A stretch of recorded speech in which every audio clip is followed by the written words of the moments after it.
제가 청소년 시절이었던 것 같습니다. 중학교 3학년이었는지 고1이었는지 정확하게 기억은 나지 않는데요. 한 번은 저희 집에 토끼를 기른 적이 있습니다. 시골도 아니고 도시였는데 자그마한 마당 한편에 토끼장을 만들고 토끼 한 마리를 키웠어요. 근데 제가 담당이었습니다.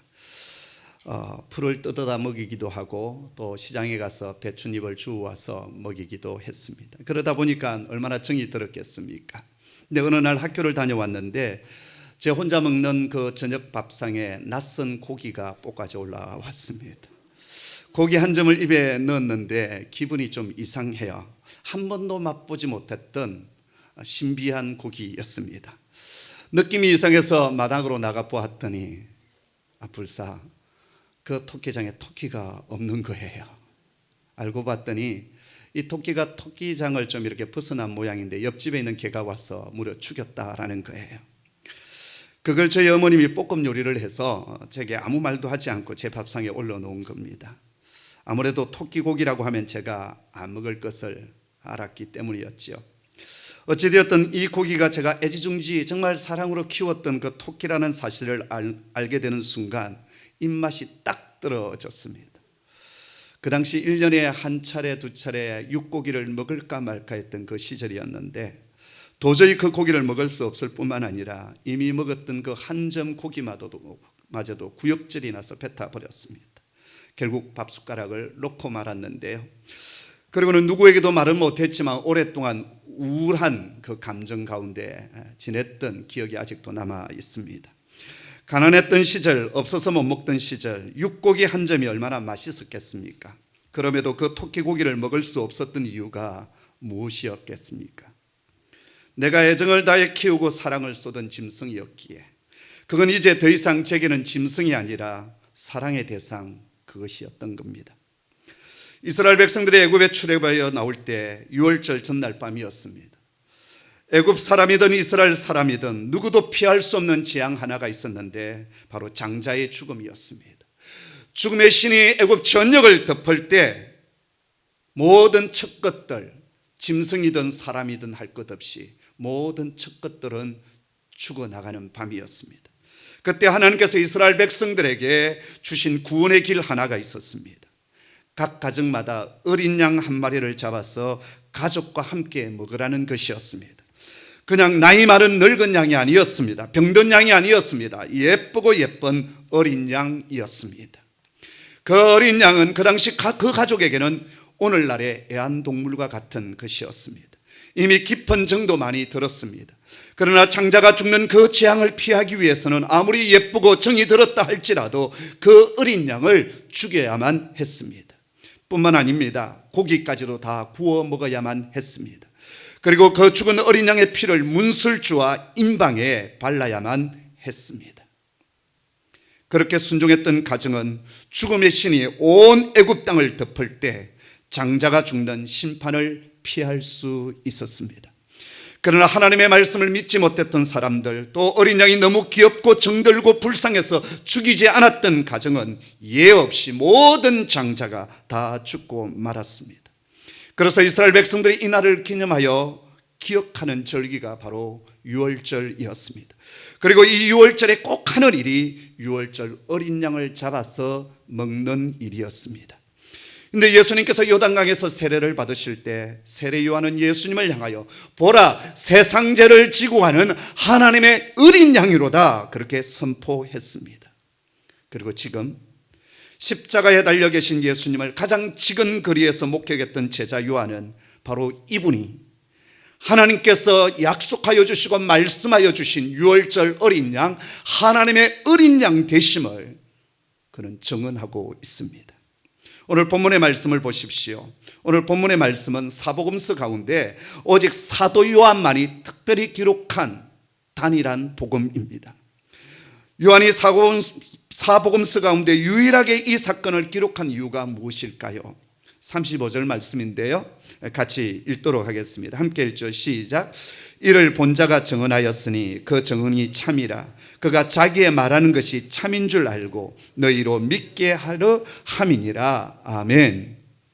여기 이를 본 자가 증언하였다고 하는데 이를 본 자가 누구입니까?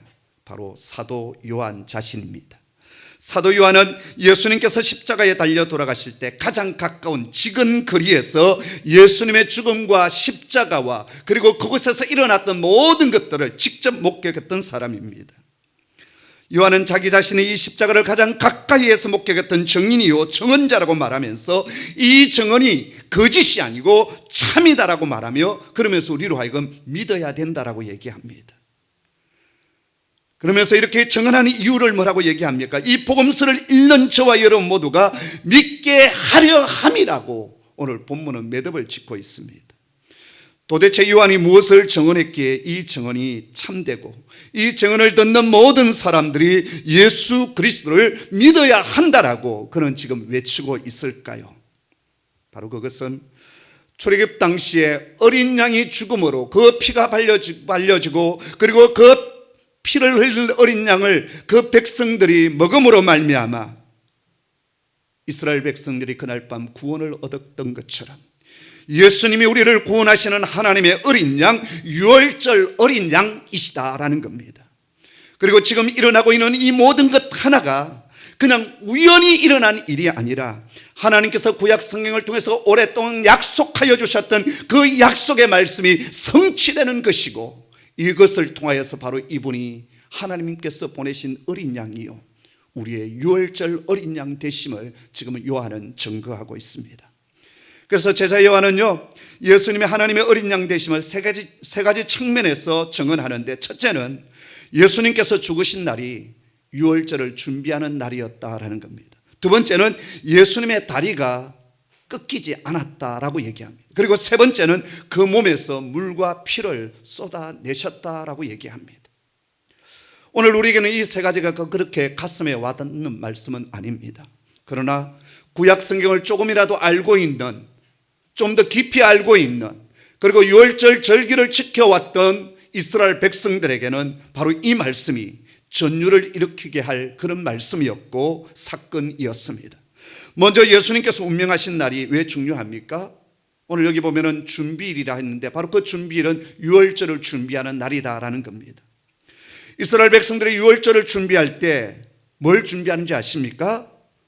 우리는 추석 명절에 뭘 준비하죠? 떡을 준비하고 송편도 빚고 전을 부치기도 합니다. 이스라엘 백성들은 유월절 잔치 이 명절을 지키기 위해서 바로 그 전날 준비를 하는데 뭘 준비하는지 아십니까? 바로 유월절 어린 양을 잡는다라는 거예요. 그런데 십자가에 달려 돌아가신 예수님은 바로 이 유월절 준비일 어린 양을 잡는 그날에 돌아가십니다. 이를 통해 제자 요한은 예수님이 온 세상의 죄를 지고 가시는 하나님의 어린 양, 유월절의 어린 양 되심을 지금 증언하고 있는 겁니다. 두 번째 증거는 예수님의 다리가 꺾이지 않았다라는 것입니다. 보통 십자가의 제수가 달리면 건강한 사람은 한 3, 4일 정도 살아있다가 죽는다고 합니다. 로마 사람들의 법에 십자가에 달린 제수는요 죽을 때까지 십자가에서 내려오지 않게 하고 공중의 새들이 와서 그 몸을 쪼아 먹게끔 했답니다. 근데 유대 율법은 죽은 시체를 안식일까지 내버려 둘 수가 없습니다. 그래서 안식일이 되기 전에 장례를 치러야만 했습니다. 그래서 지금 유대 지도자들은 어떻게 합니까? 빌라도를 찾아가서 십자가에 달린 저 세 사람, 저 제수들을 빨리 죽게 해서 장례를 치르도록, 저 시체를 치우도록 해달라고 간청합니다.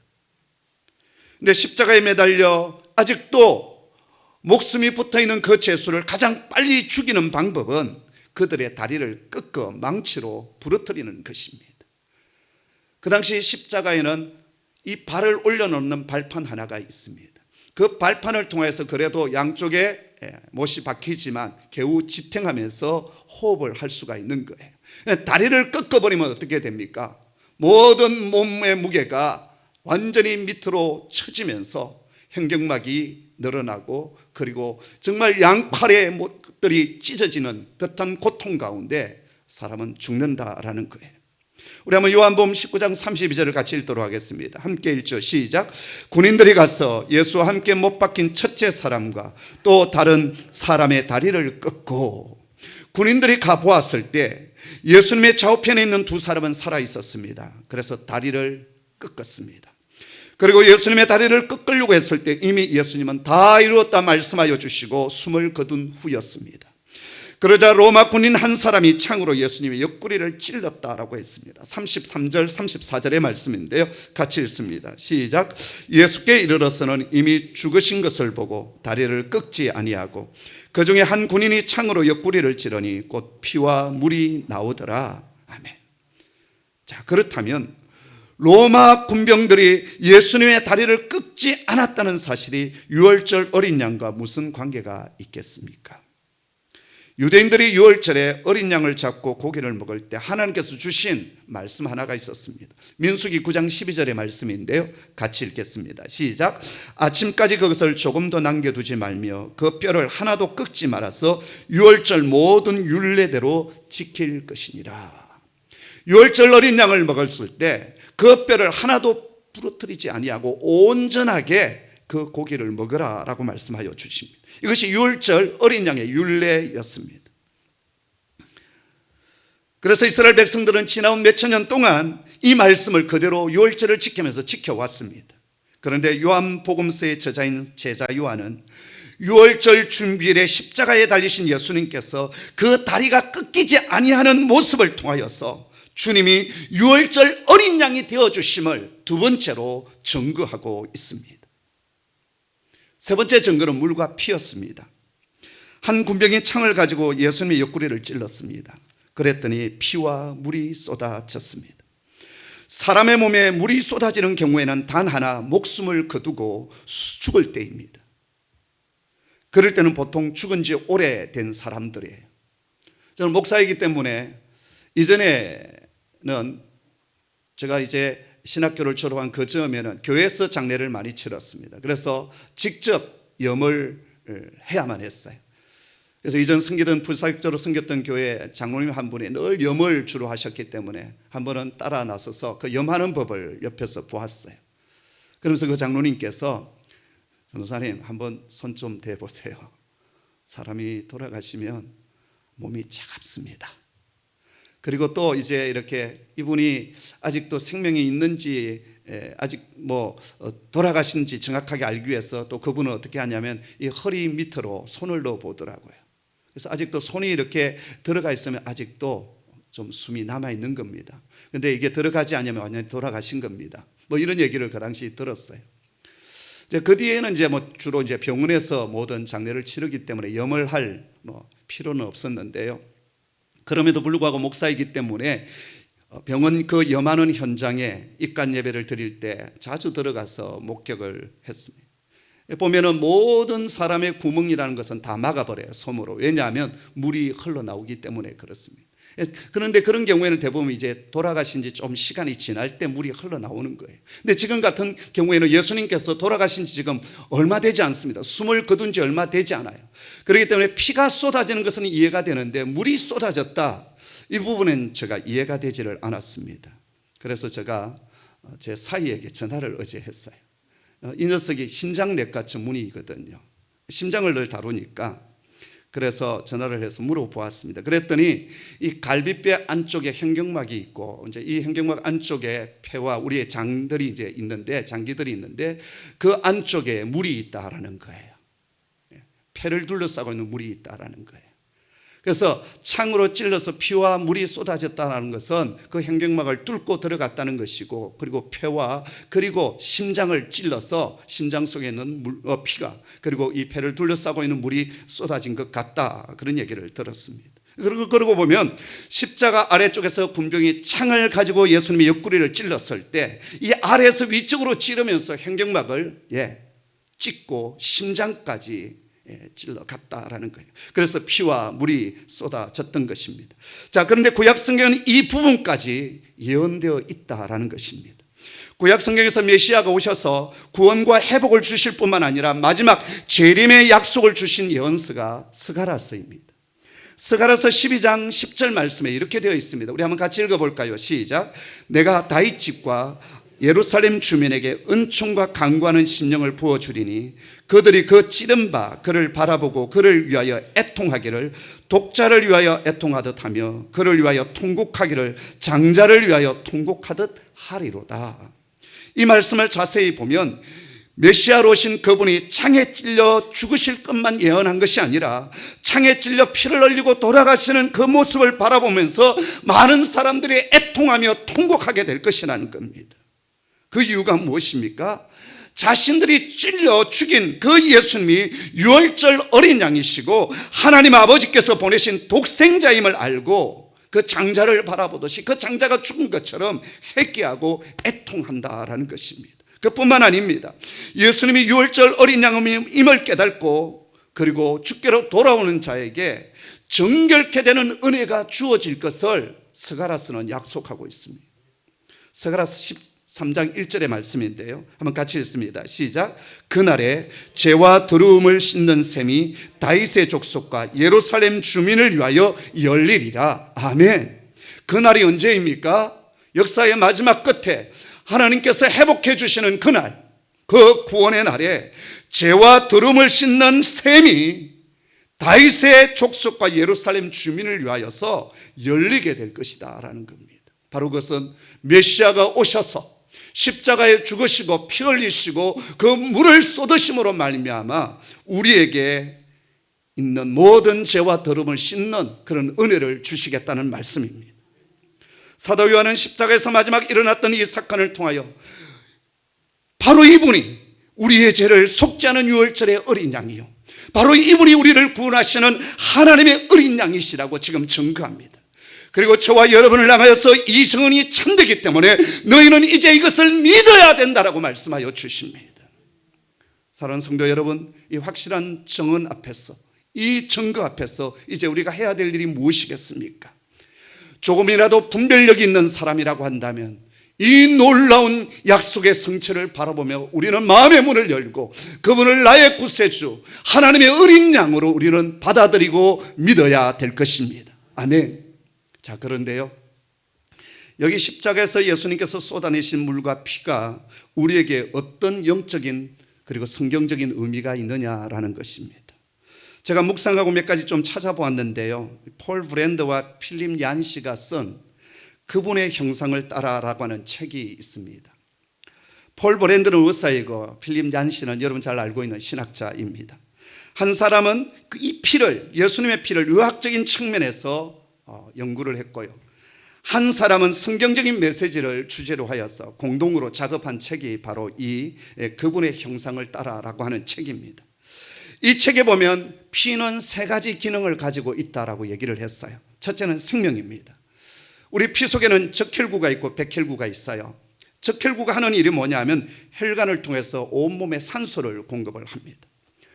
우리 몸 안에는요 한 100조쯤 되는 세포가 있는데 그 세포를 움직이는 힘이 뭐냐? 바로 산소입니다. 근데 이 산소를 누가 운반하느냐? 적혈구가 운반을 합니다.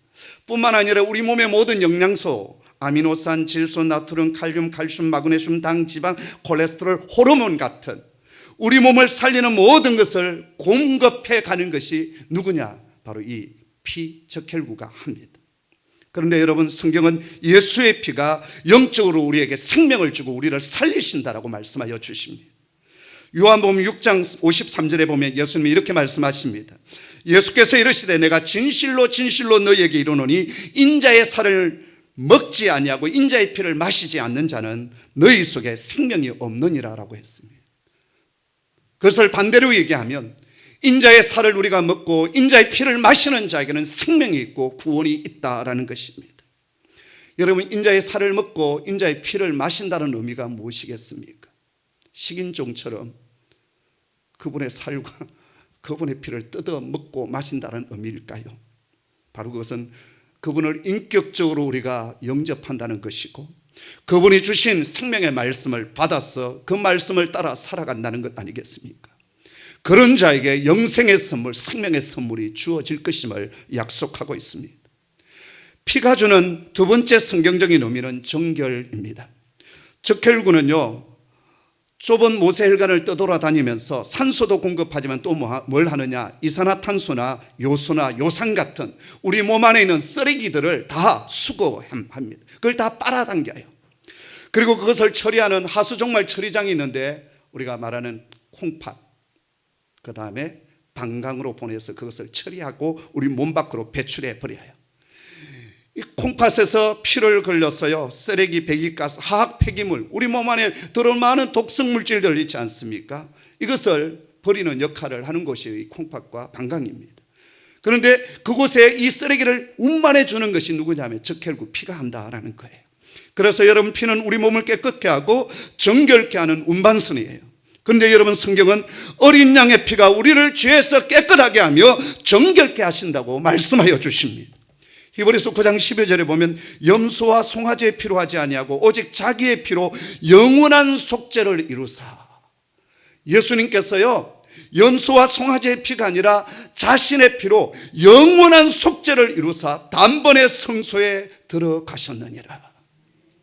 그분이 단번에 성소 안으로 하나님 보좌 앞으로 나아가듯이 우리는 그분의 이름을 의지하여, 그분의 그 속죄의 은혜를 의지하여 은혜의 보좌 앞으로 우리가 담대히 나아갈 수 있는 겁니다. 그래서 요한일서 1장 7절에 이렇게 말씀합니다. 그가 빛 가운데 계신 것 같이 우리도 빛 가운데 행하면 우리가 서로 사귐이 있고 그 아들 예수의 피가 우리를 모든 죄에서 깨끗하게 하실 것이요. 할렐루야. 예수의 피가 우리를 깨끗하게 하신다고 말씀하십니다. 요한계시록에 보면 천국에 구원받은 백성들, 그 천국에 구원받은 성도들의 모습을 보여주는데요, 어린 양의 피에 그 옷을 씻어 희게 하였느니라 라고 했어요. 어린 양의 피로 깨끗게 되어진 세마포옷을 입은 자들이 저 하나님의 나라 천국에 구원받는 자리에 있더라는 것입니다. 성도 여러분, 우리의 죄를 씻기는 것은 우리의 힘과 애씀과 노력과 수고와 우리의 자랑으로 되는 것이 아닙니다. 우리의 죄를 씻기는 것은 예수의 피밖에 없습니다. 찬송가 252장에 보면 그런 찬송이 있지 않습니까? 나의 죄를 씻기는 예수의 피밖에 없네. 다시 정케 하기도 예수의 피밖에 없네. 예수의 흘린 피 날 희게 하오니 귀하고 귀하다 예수의 피밖에 없네. 아멘. 우리 영혼의 죄를 희게 하고 정결케 하는 것은 예수의 피밖에 없습니다. 성도 여러분, 예수를 믿지만 여전히 죄의식과 두려움 속에 살아가고 있는 성도들이 이 자리에 있지 않습니까? 주님의 보혈로 나를 덮어달라고 기도하십시오. 나를 씻겨달라고 기도하십시오. 나를 정결케 해달라고 기도하십시오. 그럴 때 죄에서 자유함을 얻는 은혜가 주어질 것입니다. 피의 세 번째 기능은 승리입니다. 피에서 병균을 이기는 기능을 하는 것이 백혈구예요. 적혈구는 산소를 공급하고 양분을 공급할 뿐만 아니라 우리 속에 있는 쓰레기들, 이런 것들을 다 끌고 간다면 우리 몸 안에서 병균이 들어오고 바이러스가 들어오고 나쁜 것이 들어올 때 싸우고 승리케 만들어주는, 우리를 건강케 만들어주는 것이 뭐냐 하면 바로 백혈구다라는 거예요. 건강한 사람의 몸에는요 한 2,500억 개의 이 백혈구가 있다고 그래요. 그래서 몸에 균이 침입을 하면 이 백혈구가 총동원하여서 전쟁을 선포하고 싸웁니다. 그런데요, 예수의 보혈의 피는 어둠의 권세를 이기는 능력이 있습니다. 예수 믿는 우리에게는 그 능력과 권세가 주어져 있다라는 겁니다. 오래전 제 친구 목사로부터 들은 얘기인데요, 자기 교회 교인 한 분이 운전을 하다가 앞에 있는 차를 그냥 아주 새 차고 고급 차를 그냥 들어 박았다라는 거예요. 100% 과실이죠. 근데 서로 바빠서 이제 사진만 찍고 다시 연락을 하기로 했는데 나중에 전화를 했더니 만나자라는 거예요. 그래서 찾아갔더니 미아리 점집이었다고 합니다. 그 앞차 주인이 무당이었던 거죠. 문을 열고 들어가는데요, 갑자기 그 무당이 비명을 지르며 소리를 치면서 피 예수의 피 들어오지 마 그랬다는 거예요. 이거 실합니다. 그러면서 보상은 필요 없고 가시라고. 그래서 그냥 돌아왔다라는 거예요. 여러분, 예수 믿는 우리에게는 예수의 보혈의 피가 뿌려져 있습니다. 어둠의 권세가 잠시 노락질은 할 수 있고 유혹은 할 수 있지만 최종적인 승리는 누구에게 주어지느냐? 예수 믿는 하나님의 백성들, 예수 그리스도의 보혈의 피가 뿌려져 있는 사람들에게 최종적인 승리가 주어집니다. 그게 우리의 권세요, 우리의 능력입니다. 그래서 우리는 이 권세와 능력을 늘 사용해야 합니다. 주님이 약속하지 않았습니까? 세상에서는 너희가 환난을 당하나 담대하라, 내가 세상을 이기었노라. 주님이 승리하셨고 그 주님과 함께 우리 믿음의 사람들은 승리의 노래를 부르는 자들입니다. 저와 여러분, 예수의 그 보혈의 피를 힘입어서 승리의 노래를 부르는 하나님의 사람 되기를 소원합니다. 이제 말씀을 마무리하겠습니다. 주님은 십자가에서 다 이루었다 그렇게 선언하시고 운명하셨습니다. 그런데 그것으로 끝나지 아니하시고 돌아가신 그분은 마지막 피와 물을 쏟아내셨습니다. 바로 여기에 우리를 향한 아버지 하나님의 사랑이 있습니다. 우리는 내가 키우던 짐승 하나도 쉽게 내어놓기가 쉽지 않습니다. 그런데 아버지 하나님은 당신의 사랑하는 독생자 단 하나의 아들을 사람 되게 하시고 시간과 공간의 한계 속에 들어가게 하셨습니다. 3년 동안 철저하게 하나님 아버지의 뜻을 따라 하나님의 나라가 무엇이며 그리고 그 나라에 어떻게 들어가게 될 수 있는지 온 삶으로 가르쳐 주셨을 뿐만 아니라 마지막 우리에게 생명을 주시고 정결케 하시고 승리하도록 물과 피를 다 쏟아 주셨습니다. 바로 이 속에 아버지 하나님의 사랑이 있습니다. 남김없이 아낌없이 주는 사랑입니다. 작년 7월 말 저희 집에 들어온 강아지 한 마리를 여러분 기억하실 것입니다. 이름을 복실이라고 지었습니다. 아기 복실이.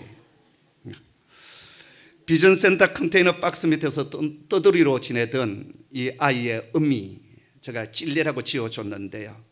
그 사이에서 태어났던 이 복실이가 저희 집에 들어와 한 식구가 되었습니다. 그리고 저희 가족 모두의 사랑받는 녀석이 되었습니다. 그런데요, 지난 8월 말 저녁 늦은 시간에 잘 놀던 녀석이 갑자기 비명을 지르면서 쓰러지는 겁니다. 너무나도 건강했던 녀석인지라 조금 전까지 뛰어놀던 녀석인지라 금세 깨어 일어날 줄 알았습니다. 그런데 점점 호흡이 가늘어지면서 죽어가는 것이었습니다. 축 늘어진 그 녀석을 품에 안고 24시 동물병원으로 달려갔습니다. 진단 결과 독극물을 섭취한 것 같고 쇼크가 왔다라는 겁니다. 그래서 간이 치명적인 손상을 입고 간 수치가 측정이 불가하다. 그리고 이 밤을 넘기기 힘들다라고 했습니다. 아마도 산책을 하는 가운데 이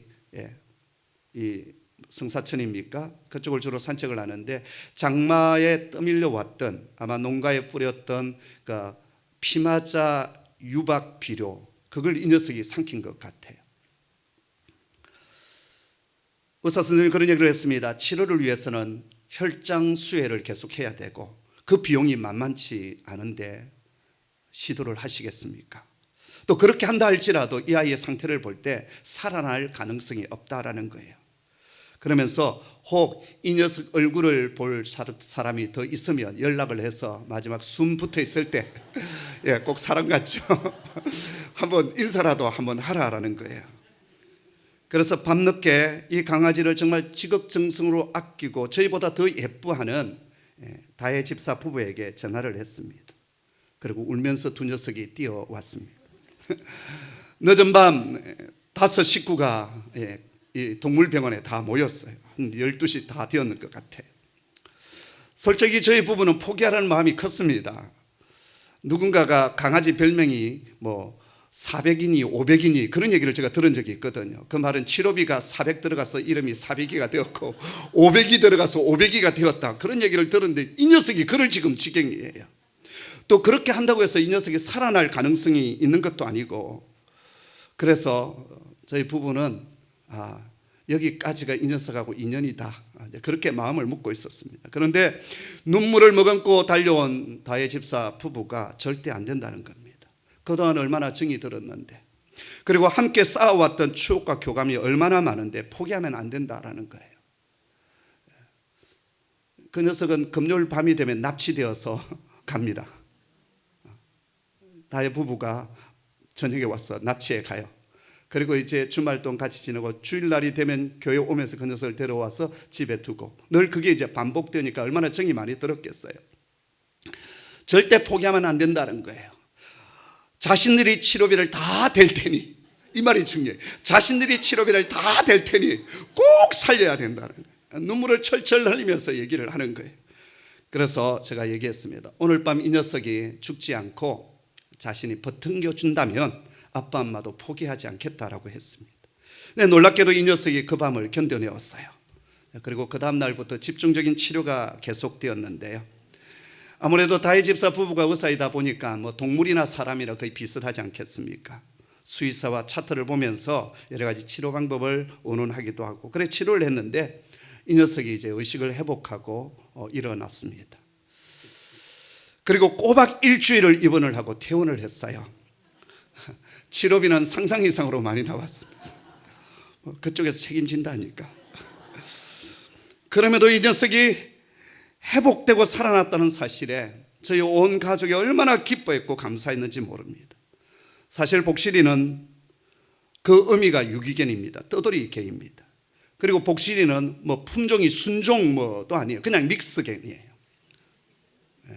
옛날로 보면 똥개이고, 뭐 그냥 잡종이죠, 잡종. 근데 요즘은 그 잡종을 갖다가 뭐라고 하냐면 시골어 자보종이라고 하더라고요. 품종이 좀 있는 것처럼 보이지만 시골어 자보종. 이게 요즘의 모습이에요. 기족견처럼 완전히 그렇지 않습니까? 이게 지금 다혜 집사 부부의 지금 집에 가가 저렇게 지금 지가 뭐처럼 저렇게 그리고 있어요. 이런 시골어 자보종 강아지를 왜 살리기 위해서 그렇게 애를 썼겠습니까? 그건 그 녀석을 저희가 선택하여 품에 안고 왔기 때문이고, 가장 큰 이유는 지난 1년 동안 말할 수 없는 정도의 정과 그리고 애정의 관계가 맺어졌기 때문이었습니다. 그래서 엄청난 대가를 지불했지만 전혀 아깝지 않았던 겁니다. 강아지를 키우지 않으신 분은 도저히 이해가 되지 않는 일이었겠지만 저희가 그 짓을 그냥 하고 말았습니다. 그러면서 제 마음에 불현듯 느껴지는 마음 하나가 있었습니다. 바로 아버지 하나님의 마음이었습니다. 하나님 앞에서 우리 인생들은 버러지 같은 인생들입니다. 그러나 하나님은 우리를 선택하여 주셨고 우리를 당신의 품에 안아 주셨습니다.